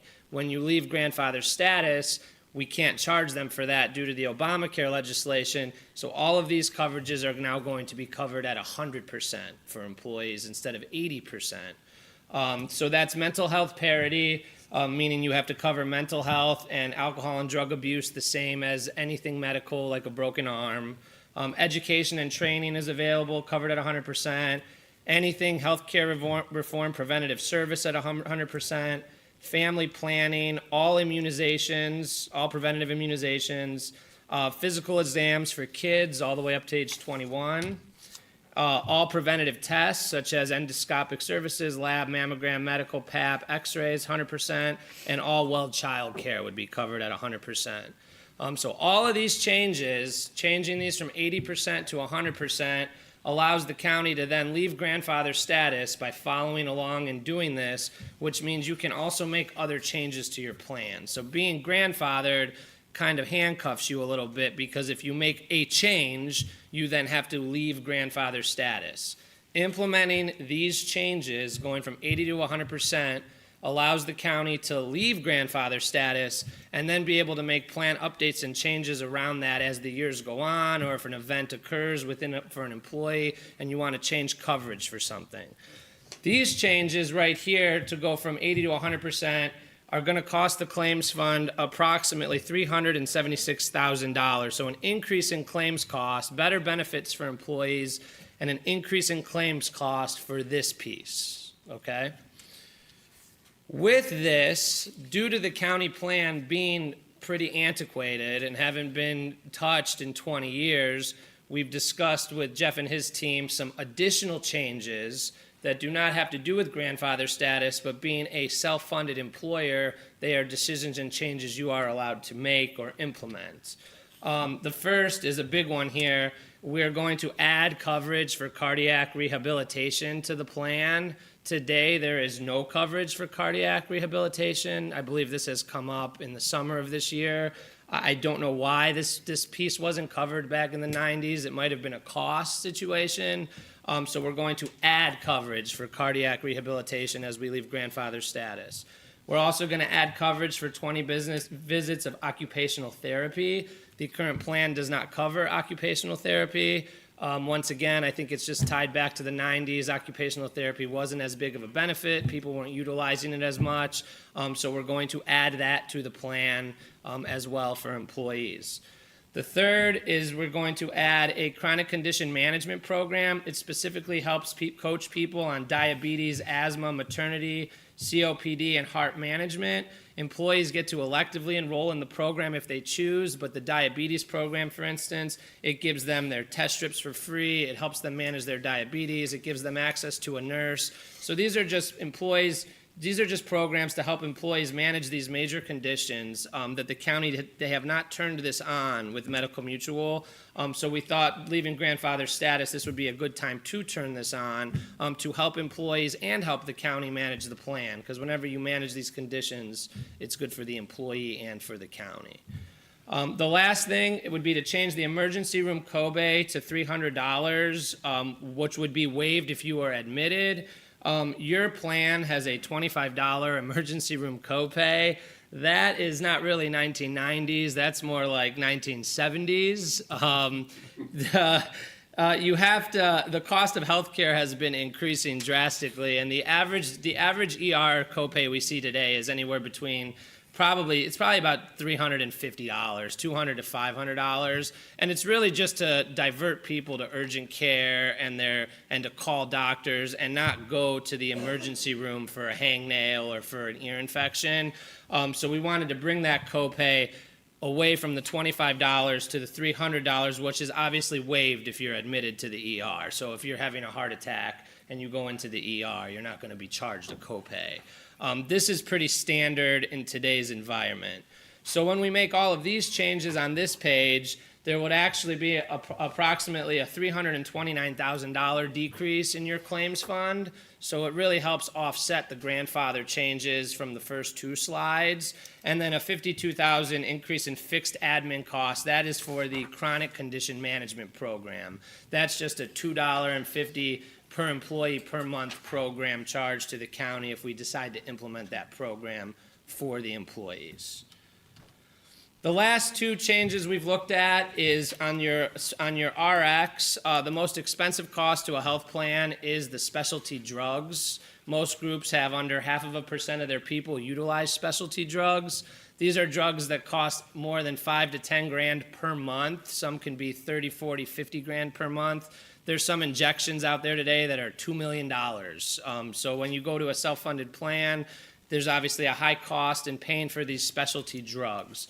We're looking to implement with your same drug vendor a specialty mail order program. This works with the top 10 people who are using the specialty drugs at the county, and instead of them filling the drugs at the pharmacy, they would be helped by the carrier to fill them by mail order. And then it also takes advantage of the specialty coupon programs that go on with the government behind the scene. So managing this process through the mail helps save $446,000 to your claims fund just on your specialty medication cost. And the only difference is that 7 to 9 employees at this time are going to, instead of walking to CVS, this is going to be done way in advance where they'll get their drugs on time and they would get them through the mail. If it's a drug that needs to be cold, it's shipped on ice, so everything is taken care of for the need of that drug to get it to the employee. From our perspective, it's kind of a no-brainer, but it does change the function of filling a specialty drug. All your other drug fills would be exactly the same. You walk into the pharmacy, you fill your drug. It's only when someone gets put on one of these high-cost drugs that this would occur. And like I said, it's about under 0.5% of your entire population uses these drugs. The last option is to add a HSA plan next to your current plan. The private sector, ahead of the public sector, has really moved towards HSA plans. That stands for a health savings account. We thought this would be a good idea for multiple reasons. One, it doesn't hurt to give an employee an option. We're not going to force anybody to take anything. And two, there are tax advantages of holding an HSA plan where a young, healthy person can put pre-tax dollars into a health savings account and manage that account over their lifetime to help fund health care for their family. You also could hire somebody from the private sector who might have an HSA plan, and when they come here, they might say, hey, do you have an HSA plan option? I would prefer to keep using that vehicle. So we thought it would be a good idea to put that next to your current plan as an option to accommodate those situations. There's no cost to doing this. You probably will be able to not charge the people for the HSA option because it will be cheaper because there's a higher deductible plan than the current plan. But it was kind of just to kind of match up with the marketplace and have the options that we see at a lot of other employers. So if you put all of that together, the leaving grandfather status and all those benefit changes, it's actually a $346,000 decrease to the county's claims fund, which your claims fund pays for about $45 million in claims. So it's a little bit of savings, a lot of benefit to the employees, and this savings can be used to help manage the plan and when looking at the rates year in and year out. But I think we've tried to get this, we presented this a couple years ago, and I think it's only advantageous for the county and the employees to kind of move forward with these changes when you guys are ready to do that. If we finalize decisions in the next couple weeks or month, the plan would be to come out, educate, communicate with all departments and all employees. We want everybody to know what's going on. We want everybody to know about the changes, how to use it, how it's going to affect them. And that's pretty much it. Any questions? Could you explain on the part of the program that, the second part that you had said savings by making the changes we made? Could you explain on how we get to those changes? Those appear to be the most nebulous. The other stuff appears to be, pretty straight up. What page, Commissioner? The additional plan changes. the additional ones? Yeah, you listed 4 there and anticipated a decrease in claims. Yes. And a decrease in dollars. That is a very good question. So I actually do have the breakout. So I assume that's based on some kind of history that you have of paying those kinds of yeah, claims. so yeah, exactly. So what we do is we look at we looked at all 4 of these, and I actually have it broken out right here. I should have put that on the slideshow. So the addition of cardiac rehabilitation is about a $50,000 annual increase to the claims fund. So that's obviously you're adding benefit, so it's an increase. The occupational therapy is about a $24,000, a little less, $24,000 increase to the claims fund. But the ER, so what happens with the ER, this is where of all of these changes, the ER creates a lot of savings. So over the past couple years, you average about $350,000 to $550,000 in claims for the non-emergency use of the ER. When you have a $25 ER code, the reason that this is occurring is because you have a $25 ER copay. So when you have a $25 ER copay, it's very easy to use the ER for non-emergency items such as a headache or a hangnail because it's only going to cost you $25. So changing that copay to $300 is going to create, and we like to be conservative when we do all of our actuarial calculations, approximately $400,000 in savings to the plan because you're going to remove a vast majority of the non-emergency use of the emergency room. Does that make sense? Absolutely. And that benefit is the one that, I mean, everyone's going to hone in on and say is going the wrong direction by moving from 25 to 300. But all the other additions, and that's really just kind of a market change. So nobody really has a 25. It's just, nobody has that anymore. I don't know really how else to explain it. I mean, most people's specialty copay today to see a specialist is $50. So, I mean, your ER copay is just very low. So it's time to make a move on that. And doing that now with all of this kind of makes it all work together.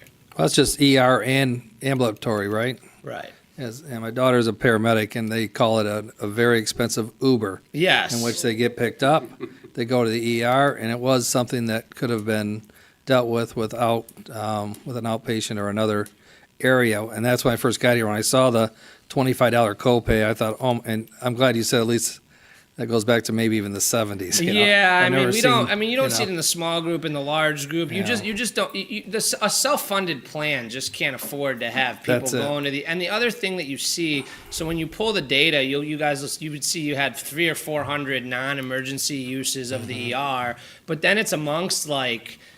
Don't quote me on the number, but it's like 50 members. So it's the same people. It's not even everybody. It's the same people who have found a way to just, hey, I could go there for $25 and I don't have to wait. Trust me, in that world, they start to know these people on a first name basis. Right. Not just the county. I'm talking about healthcare in general. Right. You know, they, Frequent flyer. yeah, unfortunately. What is good here is we finally have, you know, like I said, the grandfather status has kind of handcuffed us. And I know when Jeff got here, he had his marching orders with his team, and they finished up what got started. And I what you did today, I feel, is a fantastic presentation. It was presented to me yesterday, I believe, that you guys wanted to come into executive session and do this presentation. At which point I said no. You know, they've done that in the past. Said no, they're going to come out here and talk to the public on what we're doing. And so what I like is, I know you're going to have to come and sit with the employees when they come back in here, the county employees.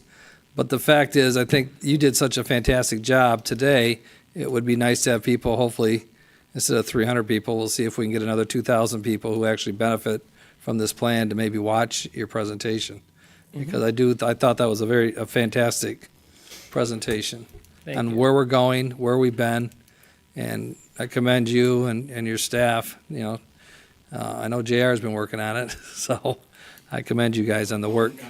I think it's important what you said, Commissioner, too, that is important with all of this. While this is all very pro-positive for everybody, it's important on moving forward when managing the plan, because if something does pop up or something's not covered mid-year, we can make the change very easily with a voter sign-off from everybody, and we can't do that right now, because if you try to make one change, we have to make all these changes, and you can't do that mid-year. So Well, I do think that right. part is important to remember when leaving the status. It just is going to give you, as a county, a lot more flexibility when it comes to tweaking things down the road. But this was basically the first step to educate this board, and then when do you think we're going to have to vote and have that public discussion on whether we move forward or not? We would hope that it would be the 14th, is that correct? I think next. So we have a next couple meeting. weeks to review this information as a Next board. week and the following week, Tuesday. Our plan, we're still working through the team, JR and Casey, myself, Karen, and we're working through with Brad. There are some other things that we're trying to put in place to help the employees out beyond just what you see here.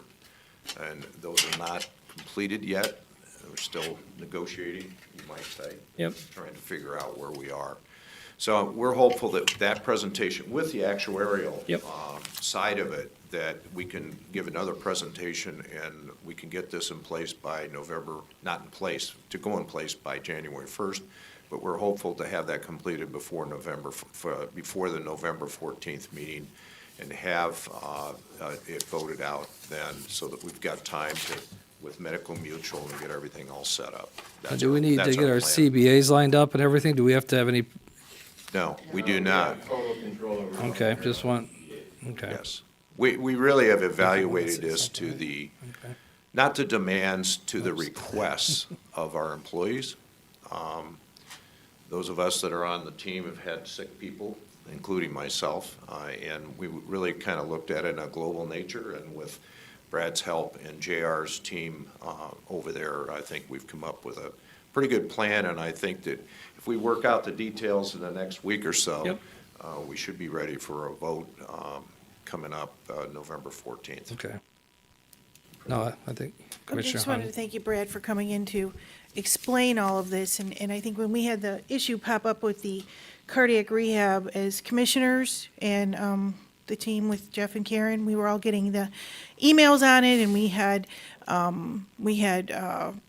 employees come in here. And I think, Brad, that you really did explain it well on why the commissioners can't just, wave a wand or sign a signature to just, give an exception, a blanket exception to one person. And it has to be done the right way behind the scenes. And I thank you, I thank the team for looking into it and addressing the issue.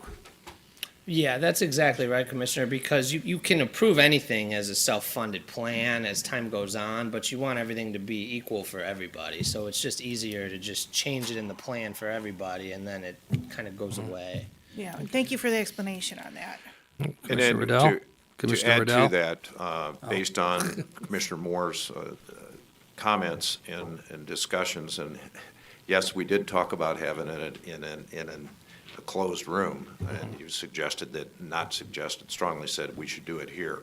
I think we should take this presentation based on the comments and take a snippet, and Victor and Todd, maybe we can take this snippet somehow and send it out, put it on our webpage, as well as send it out as an email attachment. I don't know if that's even possible, but we ought to do that between now and the November 14th vote, because I think that what we've done with this plan, with the help of everyone and your support, is we've actually improved the plan dramatically for all of us on the healthcare plan, and added to a program that they can get on an HSA if they want, health savings account, if they choose to do so, if they're young and they want to do it that way. And there's several people that have actually said that they would like to go that way, and they can control their own healthcare plan, so that it gives them that option too, rather than in the grandfather thing that started long before I was probably born, right? I don't know about that. But. Yes, I'd like to just reiterate, we talked about the cardiac rehab, and it was a very, poignant plea that was made by one of our employees that we didn't cover that. And we got a little bit of a bad press, but I was glad you addressed it the way it is. We just can't, every time somebody needs some care, the plan has to be the plan. And if we change it, we have to change it for everybody. And what we accomplished here through your team is you just can't add benefits to a hospitalization plan because they generally add cost. Well, we have taxpayers who pay for part of the lion's share of the hospitalization, and we have employees that pay. And maybe that increase would be something that not every employee would want to pay for. But attacking it globally the way you have this way and finding those savings, I think is remarkable. And I look forward to being here at the end of '24 in our first year and just seeing if the numbers have materialized the way we anticipated, because it's a guesstimate. But I think it's the right way to do things, and we're doing it for the benefit of everybody. And I don't know if it's appropriate to the timetable or process, but I know we need to move swiftly so that you can prepare for '24 if we're gonna change the plan. But in terms of the dissemination of information, is there such a thing as getting the directors and the electeds together and going over this so that they understand it? Because if we're gonna, at the end of the day, if we're gonna change this plan and things are gonna change, it's the directors and the electeds that are gonna end up getting the questions from the employees. And hopefully the sheriff might be able to hire more people with a better benefit, and so will we, and so will everyone else. So this is I think it's a huge step in the right directions. I appreciate all the work you guys have done, so thank you. I did have an additional question. I don't know if this goes to Brad or if this goes to the administrator.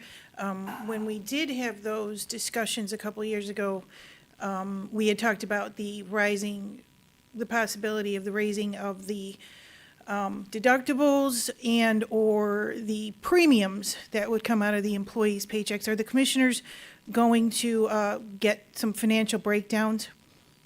They will, and that's what we're working through now. And previous to November 14th, you'll have the breakdown on that. Presently, the employees should be paying 15%. That was passed by previous commission that was out there. We don't see a change in that, but that's where the financial people that Brad has and we have hired, you will know prior to November 14th what those numbers are. That's the plan. If I'm recalling correctly, the concerns at the time was the financial impact per employee of coming out of grandfathered status, so I look forward to seeing those comparisons. We don't see this honestly negatively impacting there will be an impact because healthcare costs are going up, but it won't be substantial in any way. But we look forward to see that and review it. Anything else? Certainly. We'll I'll move on thank to. Brad for coming in. Thank you. Thank you, Brad. I Nothing didn't more want on Jeff letting you healthcare hang right out there by If any yourself. questions come you up, know. just let me know. And to the commissioner's question, if the directors are okay with it, you know, we probably should include the CBAs, because when we had the complaints this summer, the union was here on behalf of their members, so they should see the benefit of what we're doing. Well, and that's why I said that we would take the snippet and send it out to all employees of what this presentation is. So we're gonna get ahead of the curve. We're not gonna let just us try to do it behind the curtain. I'm a face-to-face guy, but if you wanna send the video, send the video. We're gonna send the video. We're gonna send the presentation. Can we, Todd, or not? Do you think we can snip this out and make it work? I would hope. If you want to send the video, yeah, we can send the snippet from this. I would think so. Be easier than watching. Snippet. Well, A it'd be little longer than a snippet. Yeah, a little Maybe you longer. can put a presentation too on, if you're comfortable with that. Yeah, you can- PDF or something. We can, yeah, you guys have it in PowerPoint, we can flip it into any format needed. If we can do that. We wanna make it easy for the employees to look at it, and it did take a few minutes. They're gonna have to spend some time, but if they wanna print it out, we can certainly provide that information for them too, so they can just actually cut and paste, and they can just, or they can just. Or you print can it. tell everybody, instead of watching the full meeting today, at Well, no, we'll snip only- at minute number, you could actually watch it right away, We'll just snip Brad's portion Oh, I of know. it out, is what we're talking about. just in case. And then the last piece, is anybody doing an actuarial on our reserve fund to see if it's adequate?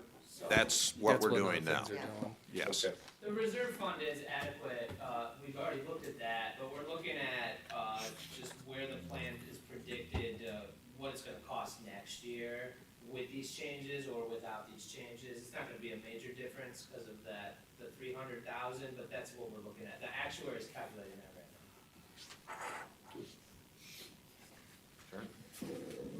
now.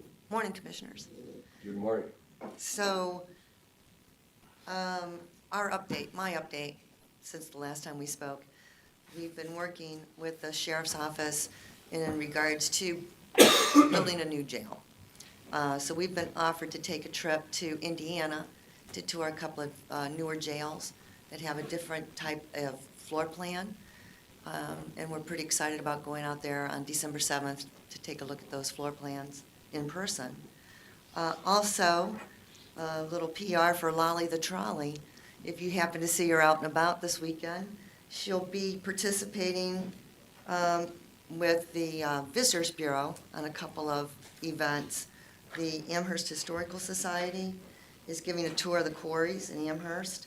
And also with the Comstar Credit Union, the trolley's going to help them deliver Thanksgiving dinner to folks. The event is called The Best Day Ever. And then finally, with Ariel Broadway Hotel, an out-of-country cultural event. And they're going to be taking students and adults to Lakeview Park, Cascade Park, Redmond Recreation Center, and Carlisle Reservation. Mr. Armbruster and I got to go out and visit Murray Ridge Developmental Disability Facility. I think we had a darn good time. Wish we would have had a little bit more time. We had to get kind of rushed through a little bit because Mr. Armbruster had another meeting to attend.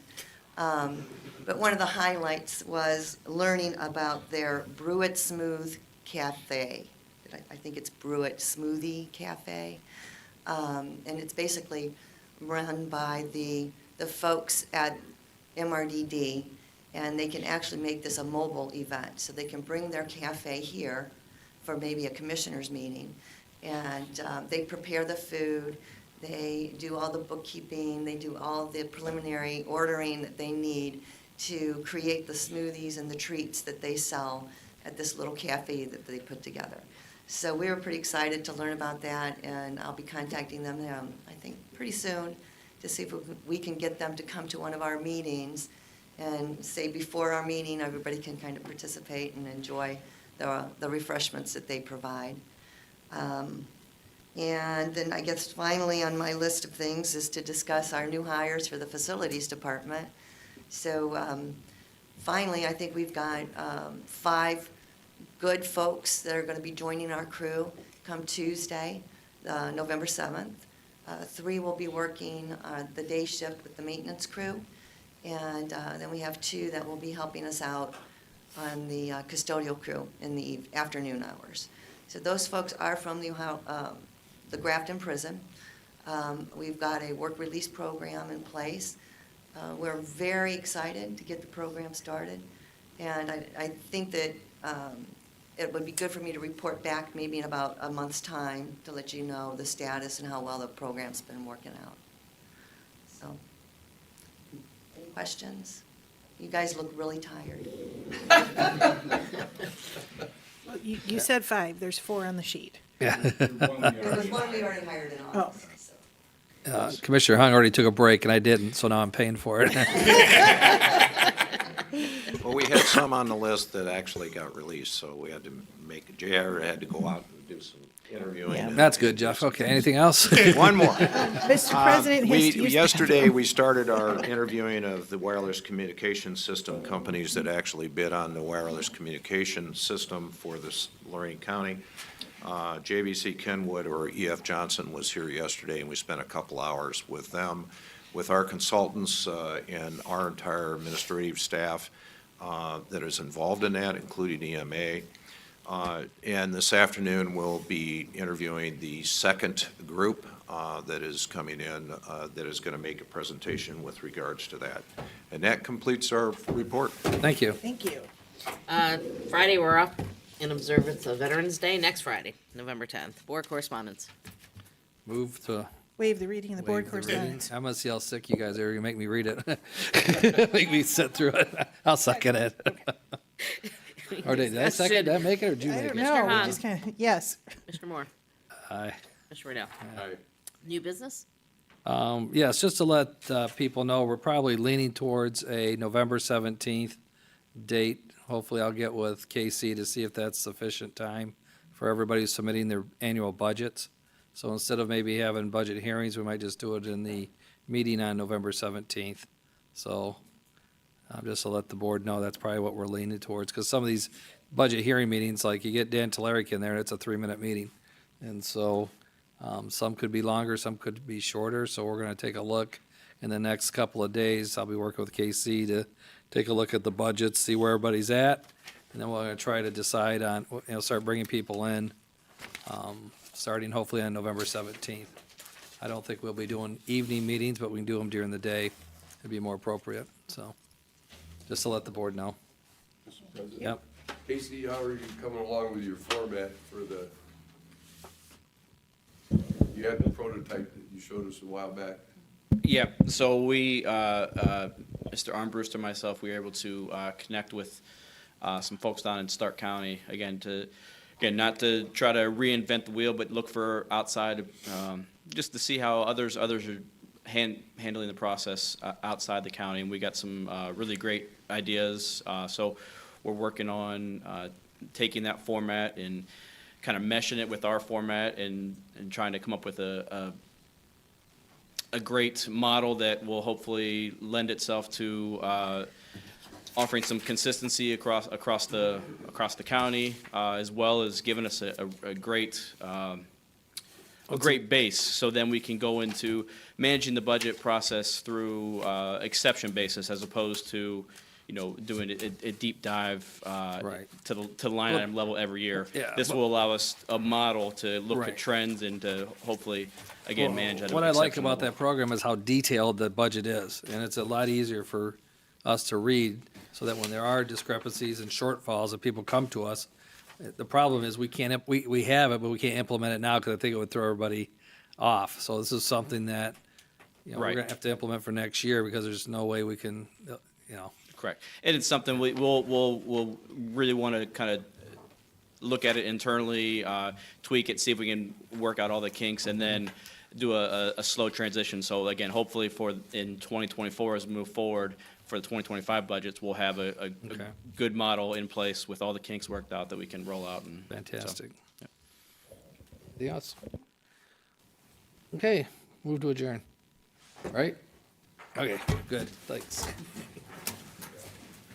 Oh, boy.